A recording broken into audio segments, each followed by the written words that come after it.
Welcome to Lecture 4 in the Physical Training from the Ancient Philosophers series. Today we are looking at the final of our 3 classical Greek philosophers. Today looking at Aristotle and connecting his idea of virtue along with what we've already talked about with Socrates and Plato to give us these 3 guiding values and wisdom nuggets, we'll say, from the ancients that we can incorporate into our modern physical training to extract out the deepest value of sport, exercise, and competition. So today we are talking Aristotle and virtue.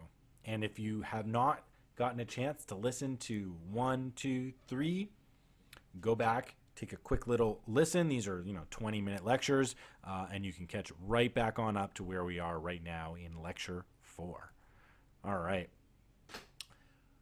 I view Aristotle as I would say, synthesis between Socrates and Plato, especially with the 2 ideals of exchange and beauty that I've highlighted as these really important pieces of knowledge and wisdom that we should looking to extract from the ancients to bring into the modern world. So it may sound as if I'm repeating myself, but really what we're doing here is synthesizing those 2 ideas into a useful and coherent whole that is really going to connect why we want to use physical training as a way to become the best individuals that we can in body, mind, and spirit.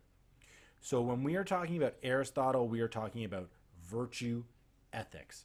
And virtue, these are like the good character traits or the positive qualities of my character that people know me by.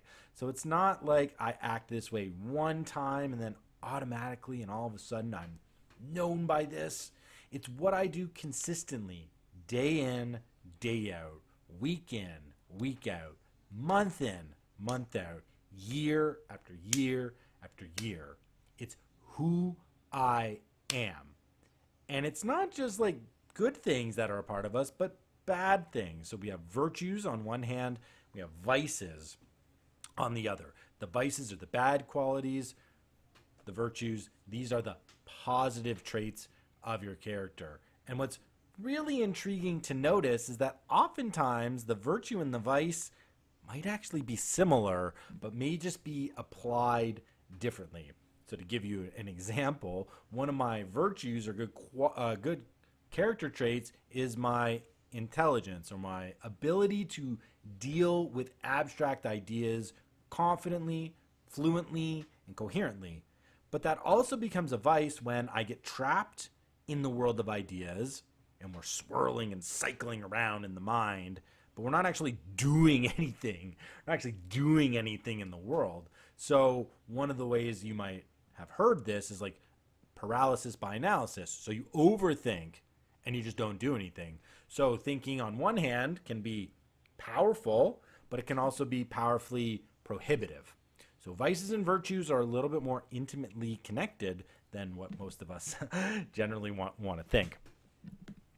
Now, in order for us to know what our virtues are, right, and how do we involve ourselves in activities in the world which are going to allow us not only to generate those character traits, but also to display them, celebrate them, show them off, and inspire other people to similarly go after their best selves. Aristotle has some really intriguing information that's going to kind of backfill a lot of the information that I've already presented to you in lecture 1, 2, and 3. Aristotle tells us that in order for us to gain the maximum amount of virtue out of any activity, we have to aim directly at its nature.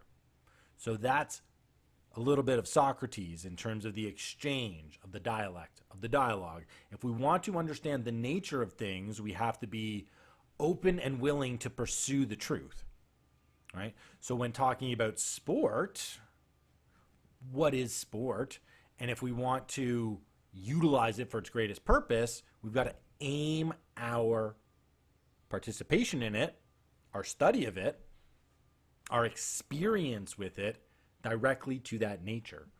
Now, I mentioned in our last lecture that sport should be aimed at the soul, right? That's the place of beauty, goodness, passion, creativity, right? And so the nature of sport is that it's a spiritual activity. It's used to generate these characters. It's used to train our willpower. It's used to teach us deep and maybe uncomfortable truths about ourselves so that we can overcome them to provide the best of ourselves in service of the world. Sounds a little bit religious, but sports emerged as religious festivals in the ancient Greek world, and that's their origin. Their origin is as religious activities. Their nature, therefore, is a spiritual activity. So one of the reasons why I'm talking so much about the spirit in addition to the mind and the body is because that is the proper place for us to aim our interest in sport if we want to gain all of the potential virtues or positive character traits from engaging in that activity. And if we are using physical training as a way to self-actualize, well, this is kind of like the philosophical building blocks that tell us this is the right aim, this is the true aim, and this is the correct place for us to marshal all of our energies in the world of sport. So what are some of these sporting virtues then? And now we're going to take a little bit of that idea of the search for truth that Socrates gave us, and we're going to mix it with a little bit of the quest for beauty that we talked about with Plato. And this is going to give us a really powerful Aristotelian thrust when it comes to utilizing sport towards its true nature. And that's this idea of passionate struggle, okay? Sport is obviously this place of exchange. It's a place of contest. It's a place of outcomes. It's a place of truthful experience. It's a place of pain, of sacrifice, of struggle, of toil, of excellence, of achievement, of redemption, of transcendence. But again, if we want to aim there with our open and pure heart, we have to let the interests guide us. This is why the discussion of beauty was so important. I find the beauty of trail running and the feelings that I get powerfully motivate me and inspire me to keep going.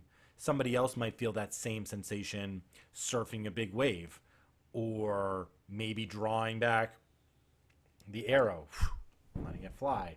Now I'm thinking of golf, shooting at the green. We all have these different athletic motions that speak to us. We're all interested in different things, right? So we're in the interest that we have, like, where does that come from? It generally just comes up from the inside. Maybe there's a little bit of outside and external cultural influence, but if it's not matched with some kind of an internal desire, it's not going very far. So really, like, passion and interest is a signal from our spirits that we should be moving more towards this. We each have an individual gift, right, that we should be sharing with the world. Passion and interest is one of those cues about what we should be focusing on, right? I love the world of abstract ideas, so it makes sense for me to dedicate my life to try to become like a professor, to teach about abstract ideas, right? And then to utilize my ability to be comfortable in the world of abstract ideas to then bring them into the world and help other people live by them, right? Other people, they're more interested in building things or in serving people, and that's great. I'm not saying one is better than the other. I'm saying we need them all. Whatever it is you're passionate and interested in, like, that's a signal for you to move towards, right? Sport develops our virtues, so our character traits, the ability to turn something we're not good at or that we wish we could do better at into something we are good at, by challenging us and forcing us into this arena of training and competing, right? So sport is this obvious place where we have to struggle to achieve our potential, right? If I'm born like 6'8", 270 like LeBron James, and I can jump effortlessly in the air, me slam dunking a basketball is not as physically impressive as watching somebody like who am I trying to think of now? Oh my gosh, he's the little dude. Is it Spud Webb? If it's not Spud Webb, I really apologize. The guy was like 5'6" or something, and he won the slam dunk competition. If it's not Spud Webb, I apologize. That's really bad of the sport historian did not get the name right. But watching that guy jump, a little bit more impressive because he had to work for it. He had to really develop himself. And I'm not taking anything away from LeBron, but let's be real. One had to work harder to be able to slam dunk a basketball than the other. And that's what sport gives us this chance to do. It allows us to work on our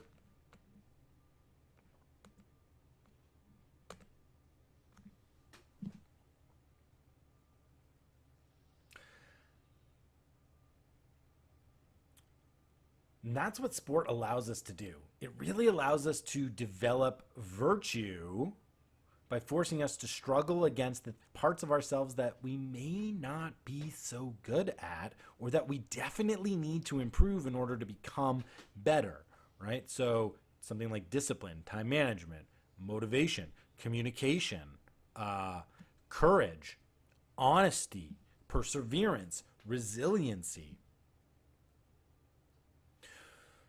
The ultimate virtue that we gain is this ability to overcome the limits of body, mind, and spirit, right?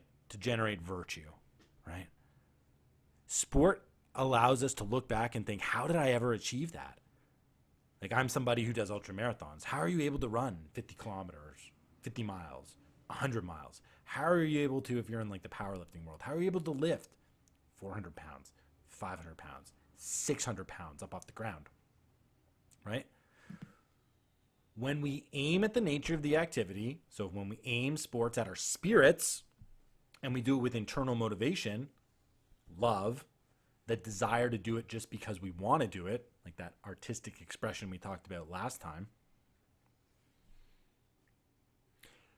put those two things together, and automatically, according to Aristotle, you will be generating a tremendous amount of positive virtue, quality, and character, no matter what the arena is.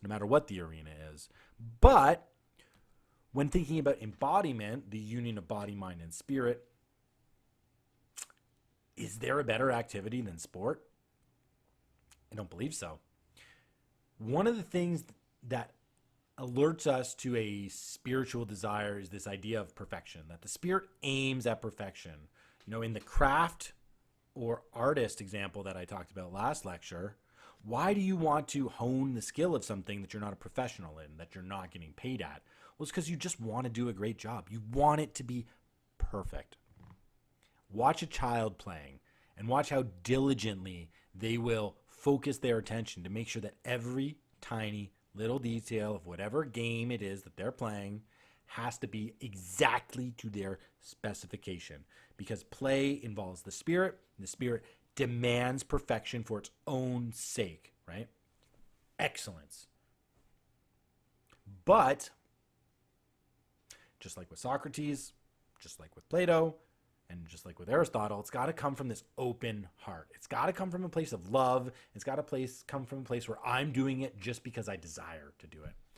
So in sport, the body becomes a vehicle to display the passion of the soul and ultimately the development of the mind in utilizing an activity that we know is difficult, but we also know will provide us with incredible character gains if we stick with it long enough. And then we're also going to manifest those sort of outcomes in excellence that we desire. So if I'm not a great runner now, but I run for the next 10 years, I'm going to be a pretty good runner in 10 years. So the body becomes this vehicle to express the truth of where we aim our spirits at and how we use our minds to cultivate that character and virtue within us. And you can certainly come at me if you want with an alternative activity, but is there really anything better than sport to bring all of these faculties, which are, from an embodiment standpoint, all of my being, body, mind, and spirit? Is there any single activity that can bring all these together, force them into a harmony, and aim them at the best parts of each than sport? With the body, we're talking about physical health. We're talking about joy and love and creativity and passion. We're talking about excellence. When it comes to the mind, we are talking about opening ourselves up to honesty, not allowing deceit and illusions to rule us. We are cultivating resiliency, fortitude, grit, determination, strategies, smarts, intelligence, knowledge, adaptation. And in the spirit, it's willpower. It's that desire for perfection. It's the desire to feel alive in the moment doing the thing you want to do. And aiming at something that matters and means something deeply inside of you, even if people on the outside don't know it, don't care about it, can't see it. So if there is another activity that you think does this better than sport, I would love to hear it. But I think my friends, Socrates, Plato, and Aristotle all agree that we are tilting towards one activity that has a greater impact on all the best areas of our lives, and that's physical training and athletic competition. So before we go into our final lecture, which is really going to sync all these three philosophers together and provide you with blueprints, actionable plans on how to utilize this information directly into your life and directly into your physical training, we still have to do a little bit of thinking. So, reflective activity. Again, there's a couple ways to engage with this. You can just do a personal journal. Don't share with anybody. You can send me privately using the information that's in the video description. Send me a message, a DM, and absolutely you and I can get into like a private correspondence about your answers and how to utilize this information in your life. Or you can use the comments, pose a question, put your reflective thought in, and we can engage in a conversation that way. So lots of ways to get involved, lots of ways to answer. Two nice broad questions for you to consider here for this reflective activity to finish off lecture 4. First question, how has playing sports allowed you to acquire different virtues? So think about your own experiences in sport and think about strength, resiliency, courage, bravery, honesty, leadership, following authority, any of these virtues, things that you've incorporated into your character that you believe are positive. How did playing sports allow you to acquire those? And then second broad question, do you recognize the difference between the value of internal versus external motivation in deriving moral qualities from sport? So if you are being told to participate in a sport because you're going to get a bonus, because you're going to get a trophy, because you're going to like lose 10 pounds, because there's some external motivating factor, what does that do for your ability to gain virtue as opposed to when you engage in the activity from your heart, from your gut, from your spirit, and from your soul, and from the simple joy that you want to derive from doing the activity yourself, right? So two nice broad questions.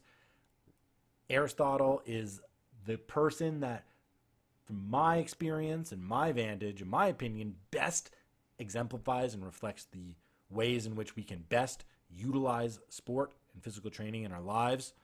And we're going to see exactly how Aristotle, Plato, and Socrates align with some really great practical action in lecture 5. So I hope you will stick around for that, and I will see you there.